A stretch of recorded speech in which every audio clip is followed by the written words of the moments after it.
For most of 2024, the AI industry operated on a specific constraint: the human operator. We used advanced neural networks like sophisticated search engines, requiring constant manual prompting to produce even basic text. These systems were capable of generating complex prose, but they lacked the infrastructure to interact with files, financial accounts, or physical environments they described. Recent releases suggest a pivot in how these models are being deployed. The focus is moving away from purely increasing text volume toward enabling autonomous task execution. In the last 72 hours, 3 updates were released that address the specific constraints keeping AI limited to a chat interface.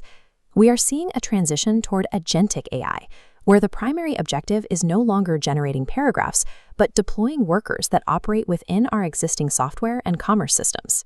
Until now, an AI agent could plan a complex travel itinerary, but lacked the legal or technical means to execute the transaction. The model was walled off from the financial systems required to finish the job. This changed with the release of the Agentic Commerce Protocol, a collaboration between OpenAI and Stripe, integrated through an orchestration harness called OpenClaw. This functions as a programmable financial layer.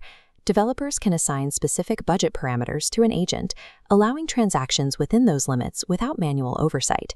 The agent can now scout vendors, negotiate terms, and finalize contracts independently. This creates a path for automated procurement. Businesses that do not adapt their financial permissions for non-human actors will find themselves operating at a significantly slower pace than those that do. Standard generative models often fail in technical tasks because they operate by predicting the next word in a sequence. This rigid statistical approach leads to errors in logic and hallucinations in code. OpenAI's GPT-5.3, known internally as Garlic, addresses this through cognitive density. It prioritizes reasoning quality over the total number of parameters in the model. The model uses adaptive thinking to manage energy. Simple requests take milliseconds, but encountering complex logic, it pauses to allocate massive compute power. This internal verification lets it predict code outcomes and check errors before outputting a single line.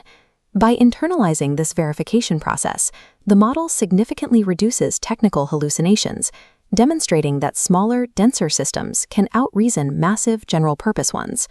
While AI has mastered the nuances of language, it has historically lacked an understanding of the physical world. Concepts like gravity, lighting, and spatial mechanics were absent from its training. Google DeepMind's Genie 3 is a world model trained on millions of hours of video and physical interaction data rather than text. When given a static photograph, Genie 3 doesn't just create an animation, it generates a simulated 3D environment that can be navigated and interacted with.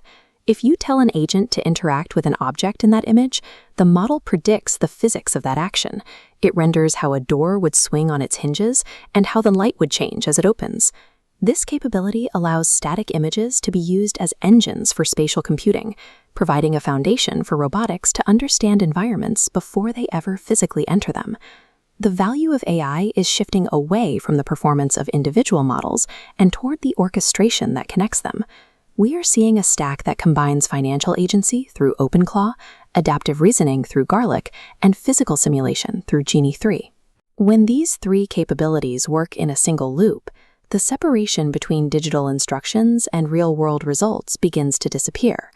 The role of the AI is moving from a passive responder to an active agent that pursues objectives without needing to be told how to complete every subtask. As these autonomous workers begin to manage negotiation, coding, and commerce, the metric for success is no longer how well you can prompt a chatbot, but how effectively you can manage an agent.